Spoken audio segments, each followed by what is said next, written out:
Happy Year the Ninja, everybody. Welcome back to the channel. Today we're going to be talking about Ninja Gaiden. We're going to do a tier list, and we're going to include all of the opinions on all of the Ninja Gaidens. Now, on the right side of my screen, we're going to split it 50-50. You'll get gameplay of the game we're talking about, while on the left, we'll actually do the tier list.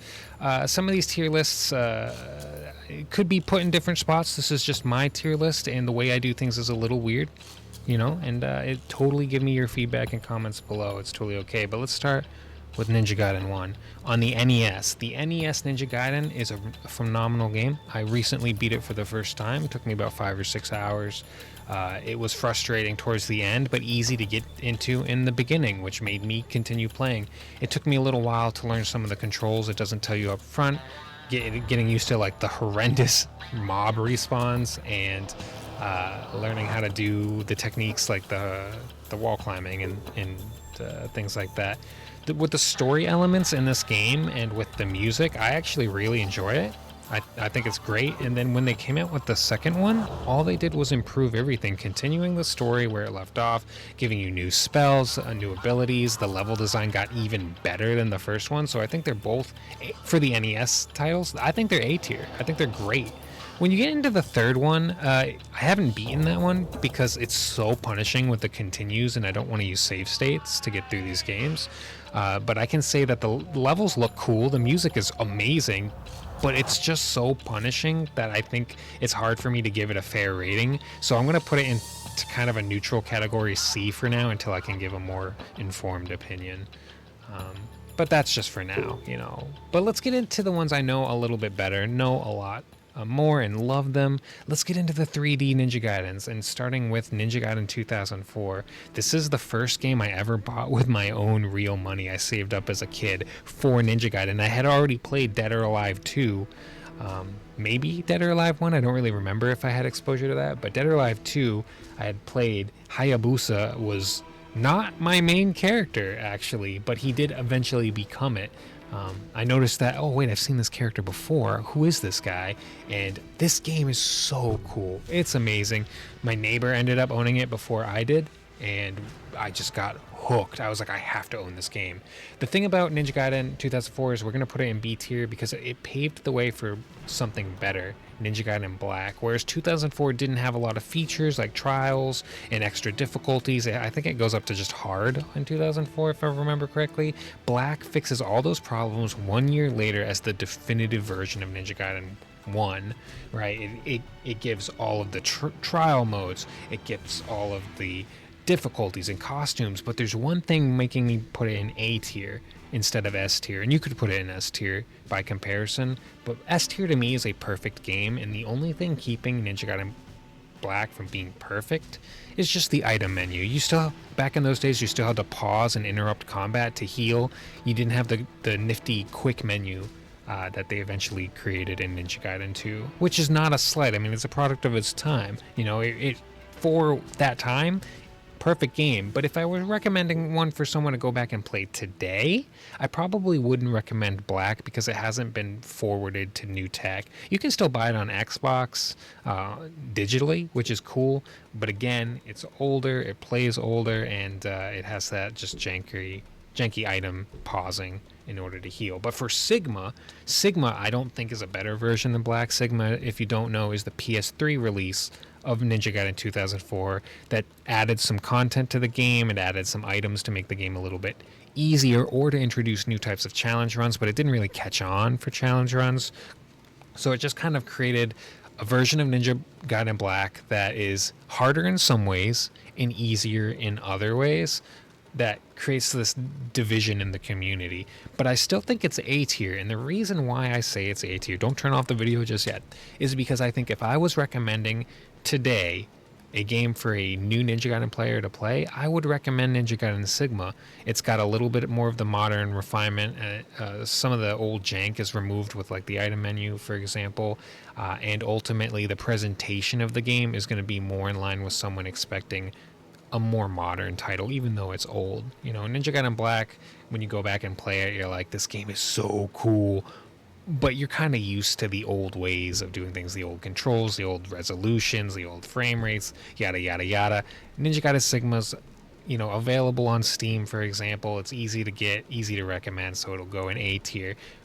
But honestly, Ninja Gaiden Black is a step above, of course, if you can deal with those old oddities. Does that make sense? Let's get into Ninja Gaiden 2, though. And we'll start with kind of talking about Sigma. So this is the PS3 release of Ninja Gaiden 2. And the thing about it is that I'm going to put this probably in C tier.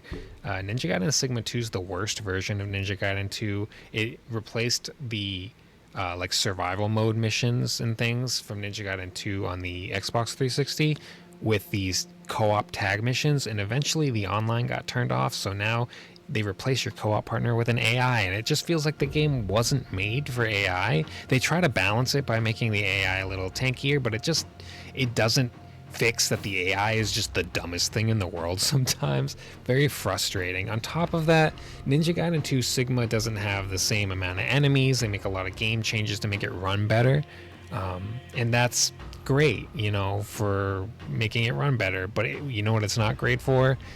Enjoying the gameplay as much. So it feels dumbed down. It feels like we lost things with Sigma 2 that make it a worse version. And the janky AI in the missions make an entire huge portion of the game not enjoyable. So for that, it's C tier for Ninja Gaiden Sigma 2. If we look at Ninja Gaiden 2 OG, for example, like this thing has its issues. I mean, there's entire sections of the game that are boring or create like unhealthy gaming habits, like sitting in a corridor where you can't get hit and spamming scythe UTs is a big part of getting through Master Ninja on OG2, and ultimately some of the weapons actually get a facelift in Sigma 2 from their combos being updated.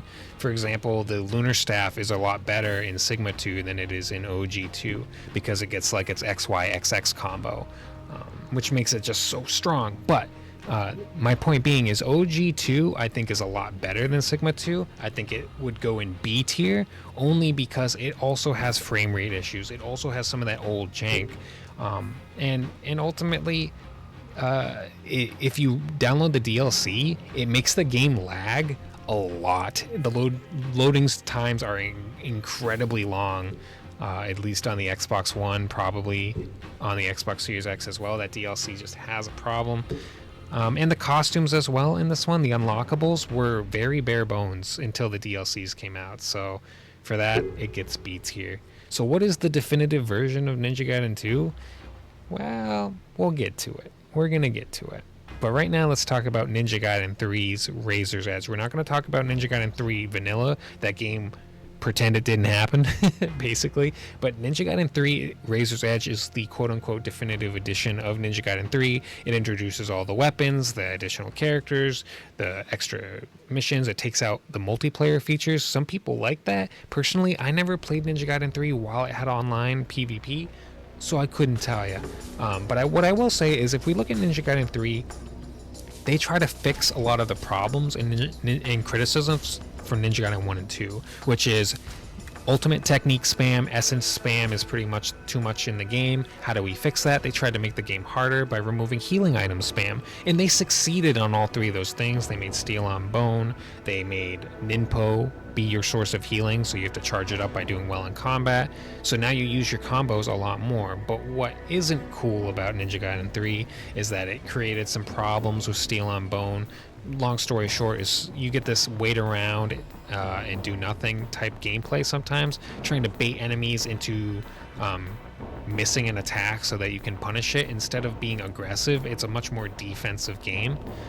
Or in like this clip, you can just cheese with one particular scythe attack, the 360 scythe move, to get through it. So it just isn't perfect, but it does feel like a love letter to all three Ninja Gaidens. There's a lot of content from Ninja Gaiden 1 and 2 in Ninja Gaiden 3 Razor's Edge.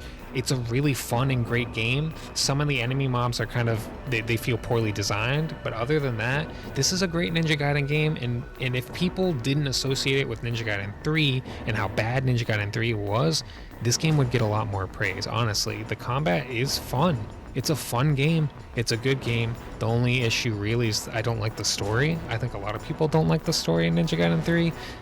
So that's kind of a weakness as well that kind of holds it back.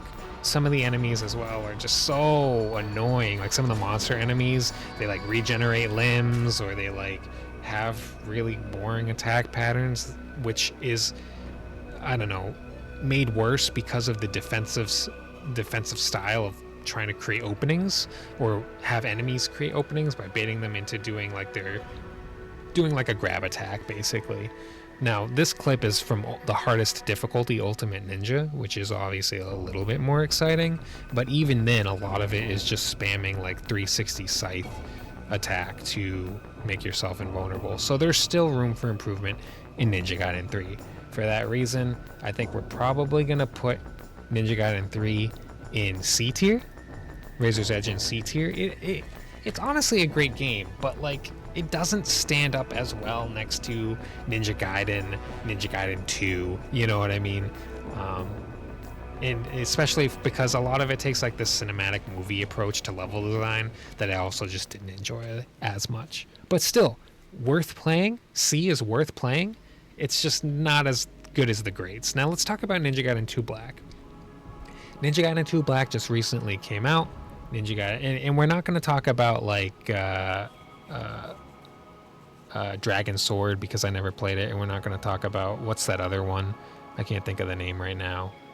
There's like a weird Ninja Gaiden, Yaiba, right? I didn't play that one, so we're not going to talk about it. But if we talk about Ninja Gaiden 2 Black, Ninja Gaiden 2 Black is an amazing modern version of Ninja Gaiden 2. The graphics overhaul, the enemy placement is better than Ninja Gaiden 2 Sigma, but you still have the AI tag missions from Sigma, and you still have I don't know, like the lack of some features we miss from Ninja Gaiden 2 OG, things like the Trials of Valor. Yeah, even though some of the Trials of Valor really just come down to like running in a circle and pressing XXY with the lunar staff, which isn't the most compelling. Some of the Trials of Valor are really, really fun. So I feel like if we were to cherry pick all the versions of Ninja Gaiden 2, we could get the best version. And so, but people are disappointing that this isn't that. This isn't the perfectly cherry-picked version of Ninja Gaiden 2. It still is missing some things, and for that reason, people don't like it. But it runs really well on Unreal Engine. It looks great. It is Ninja Gaiden 2. The costumes are fun to unlock. It's just the tag missions that are kind of like, oh no, not tag missions again. You know what I mean? But they did improve them from Sigma. They're not the same tag missions in a few places. They took out some problematic bosses that were really boring or lame. They've readjusted, damage values and health values, so it doesn't play exactly the same there either. It's close, but not exactly the same. Things are just different. You know what I mean? And so Ninja Gaiden 2 Black is not Ninja Gaiden 2. It's not Ninja Gaiden 2 Sigma. It is its own game. I think it's better in a lot of ways than both the games that came before it, but ultimately there are ways that the other two games are also better, Sigma being the worst, right? And it's just unfortunate that we didn't get what we were hoping for, to get all the perfectly cherry-picked features, but there are reasons why things didn't make it in. There's really boring gameplay loops sometimes, you know? But what if we move on to something else? What if we move on to Rage Band, and we have Ninja Gaiden 4 coming out? Guys, Rage Band looks phenomenal. I can't rate it yet because, I mean, it's just not out yet, but the demo is available today, so I really want to give that a shot. And just look at how clean it looks. Look how amazing it looks. Like, this is Year of the Ninja. We're getting new Ninja Gaiden games. I couldn't be happier. You know, I'm the kid who grew up with Ninja Gaiden, used the Hayabusa armor in Halo 3 because I thought Ryu was so cool, and now look, he's in Halo type stuff. Like, this is my series that I love, guys. And to see a new 2D version brought back, to see a new 3D version brought back, I think we need to judge these games based on what they bring to the table rather than what they might miss from old Ninja Gaidens. You know what I mean? Because ultimately that's what we're looking for. We're looking for new Ninja Gaiden experiences that bring new people in to revitalize our franchise so it can be bigger and better than ever. Yes, it is disappointing to miss some of the things, like we might miss old weapons from old games, or we might have to play as a new character, but really, guys, we're getting new Ninja Gaiden. I want to see how these games pan out. you know? And if they miss the mark sometimes, I want us to give them that feedback so that we can get them to hit the mark next time. But for me, that's really what it comes down to, is this franchise has been dormant for so long, and to see it come back and be alive and be exciting, I couldn't be happier. And, you know, maybe they'll get some things wrong. Maybe they'll try some things that don't work out. Maybe a character design won't be our favorite, you know?